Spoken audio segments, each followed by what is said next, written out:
Hey, welcome to my channel. My name is Jessie and today I am going over 10 of my most anticipated releases of 2022. I will be talking about these books in the order that they are being released in, starting with the books that don't have an official release date.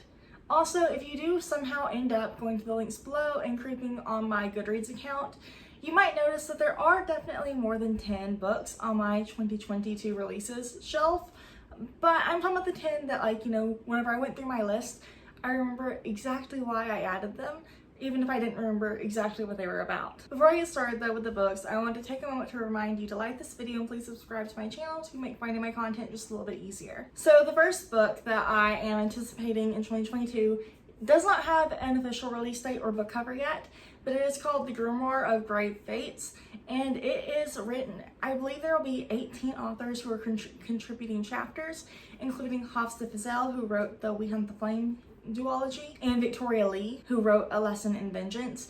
I still haven't read We Hunt the Flame yet, but I still have really high expectations, and then I really loved A Lesson in Vengeance. And there were several other authors on the list who I'd heard of, but I haven't actively tried reading anything of theirs yet. But this book is, like I said, 18 authors are contributing chapters, and the book I think takes place at a wizarding school after the death of a professor, and I'm assuming it's from the points of view of various students or other people at the school who are trying to figure out what's going on.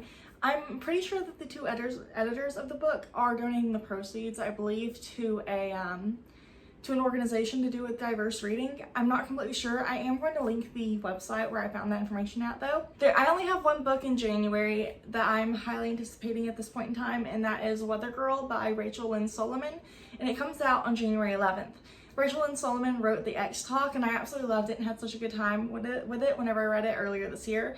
And so I'm hoping I will have similar feelings and an experience with Weather Girl. Weather Girl follows a meteorologist and a news reporter or a sports reporter at, I'm assuming it's like a local radio or news show, and they somehow end up working together to get their bosses back together. Their bosses are divorced, and so while trying to get their bosses back together, they end up together ultimately. So I'm really interested to see how that will go. I'm really excited for it. I have pretty high hopes just because of my experience with the X-Talk. I also only have one highly anticipated release for February at this point in time, and that is Homicide and Halal Halal by Mia P. Manansala, and it comes out on, I believe, February 8th. This book follows Leela from the first book. After, she successfully solved the crime that had to do with her family's restaurant, she has another crime to solve, and this one follows a reinstated beauty pageant that she was actually a winner of in the past, and her cousin Bernadette, who was also in the beauty pageant in the past, and that kind of, I guess, created a rival situation between them. And now Bernadette is being accused of killing one of the judges. Leela and I'm assuming maybe Bernadette worked together to figure out who was the actual killer. I really enjoyed Arsenic and Adobo. I didn't realize that cozy mysteries was a book genre, and I had a really good time with it. And so I'm interested to read another cozy mystery by Mia P. Manansala and see how that one goes, and see how it feels to continue this, and then kind of see if it feels like episodic, an hour-long episode of something like Murder, She Wrote. March is another month where I only have one highly anticipated release at this point in time, and that is All My Rage by Sabaa Tahir, and it comes out on March 1st. All My Rage, I think, is supposed to be like a generational family story where the family are Middle Eastern people who at some point immigrate to California, and it's their story in the past and in the present, and I'm really interested to see how it goes. I'm really interested to read another book by Sabaa Tahir. I read the An Ember in the Ashes series earlier this year back in March, and I absolutely loved it. It is currently one of my favorite series, and so I'm really interested to see what Sabaa Tahir does with a contemporary setting. I do hope she does eventually go back and write a little bit more fantasy, but I am also really excited to try out a contemporary book by her. Somehow, 3 of my most highly anticipated releases are coming out in May, and the first one is Book Lovers by Emily Henry, and it comes out on May 3rd. Book Lovers follows, I believe, Nora and Charlie. Nora is a literary agent. She loves reading other people's stories, and then Charlie is, I think he is an editor or a publisher or something. I think he might be an editor. But anyway, somehow they end up in the same small town during the summer, and I'm assuming things go from there. I think they originally didn't have a great relationship, based on the summary they'd met before, and it had never been, according to Nora, a meet cute. And so I'm interested to see where this one goes. I absolutely loved Beach Read whenever I read it back in 2020. I have people we meet on vacation, but I haven't read it yet, so I need to read it. Book of Night by Holly Black also comes out on May 3rd. It follows Charlie, who I think has like a past dealing with shadow trades, and those are like a questionable thing. Like, you know, you can benefit from them, but also you pay a price whenever you do them or whenever you are involved in them. And so she's kind of, I think, working in a bar or something, trying to, I guess, live like a more honest life. I'm not quite sure from the summary, but either way, I'm incredibly interested. The book was compared to, I believe, Ninth House, which I absolutely loved, in the Night Circus, which I don't know if I've ever read.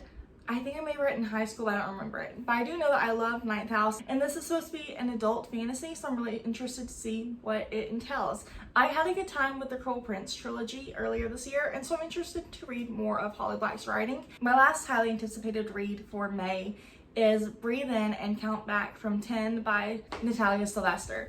This book follows Veronica. She has some sort of disability. She's had multiple surgeries, and the best thing for her has been swimming. It has really helped her. She and her family also just happen to live in an area in Florida known as Mermaid Cove, and it's not uncommon to find people who are professional mermaids. They, you know, act as professional mermaids for shows. And Veronica wants to do it, but her parents are Peruvian, and for whatever reason, they don't want to let her do it. And then also along the way, she finds out some truths about, you know, what's actually going on with her body. I couldn't tell by the tags if it was going to have like a supernatural element in any way or a magical element in any way. But I do know that I'm really interested to see what's going to happen in this particular story. I'm interested to see about, you know, a disabled character. I'm assuming probably taking more control over her life and her body. Especially, you know, it's probably like a coming of age story since it's YA. But I'm interested in it. I want to see what it's like and where it goes. I also have two highly anticipated reads for July. First, Bloodmarked by Tracy Deonn, and it is the second book in the Legendborn series. Bloodmarked follows Bree, after the events of the last novel. Someone's missing. She and some of the other people have to go find them. She also has to deal with the people, you know, who are in charge of their group not really liking her because she's black and different, and, you know, she kind of just completely disrupted their entire status quo at the end of the first book. On top of that, she also has to deal with, you know, this new ability and this new part of her identity she didn't really know about. And so I'm really interested to see where Bree's story goes. I loved Legendborn. I think I read it in February, and if I read it in February, I'm pretty sure it was my favorite book of February, but it was such a good time. I need to get a physical copy of it, and I really loved it. So I'm really interested to see what Tracy Deonn does with Bree and friends in the next book. Violet Made Thorns by Gina Chen also comes out on July 26th, and it follows this girl named Violet. She is considered a morally gray witch, according to the summary, and she has the ability to see the future, and she kind of uses her ability to see the future, plus a little bit of lying, to manipulate things to work in her favor. The Prince Cyrus, he is not a huge fan of her, and he also intends to get rid of her once he is on the throne.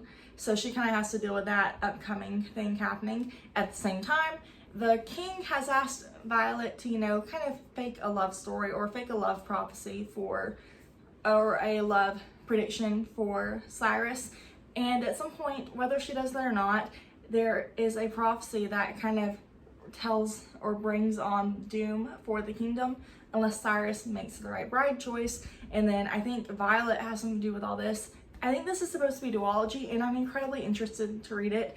I've definitely been one of the people who's been getting more and more into morally gray characters lately whenever it comes to fantasy. Whenever I read other genres, I don't necessarily want a morally gray character. I mean, I'm sure it's more of a case-by-case basis, but I do know in fantasy, a good morally gray character is pretty fun to follow. My final, most anticipated 2022 release for this video is The Lies We Tell by Zhao, and it comes out on August 9th. This book follows Anna. She has just moved into her dorm, like on the other side of town in college. She's not far from home, but she's still got a little bit of independence.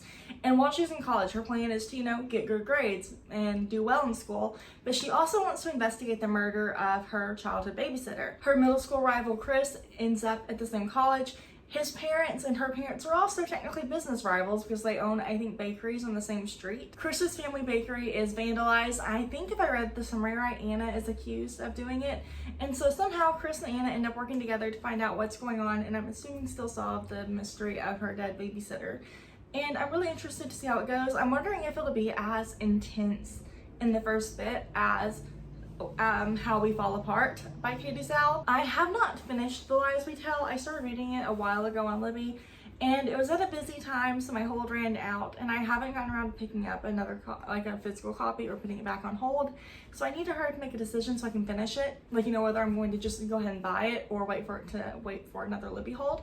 But I was enjoying it whenever the bit of it that I got to read, and so I enjoyed it enough that I'm interested to read more by Katie Zhao and see, you know, how I like her writing as I continue reading more and more of her works. Like I said earlier, there are more than 10 books that I am interested to read in 2022. These are the 10 new releases that I'm the most excited for, the ones that, you know, either I've read something else by the author, or I am really just interested in the summary, or maybe the cover caught my attention, or maybe such as with the Grimoire Great Fates, there's no cover yet, there's no release date yet, but it has a couple of authors that I'm interested in reading, so I want to see how it goes. And there's still a chance that I may do what I did last year, where sometime in the middle of the year I make another list of more anticipated books, because I'm not very good at finding new release books. Anyways, thank you so much for taking the time to watch this video. Please let me know what your most highly anticipated reads of 2022 are in the comment section, and I'll talk to you later.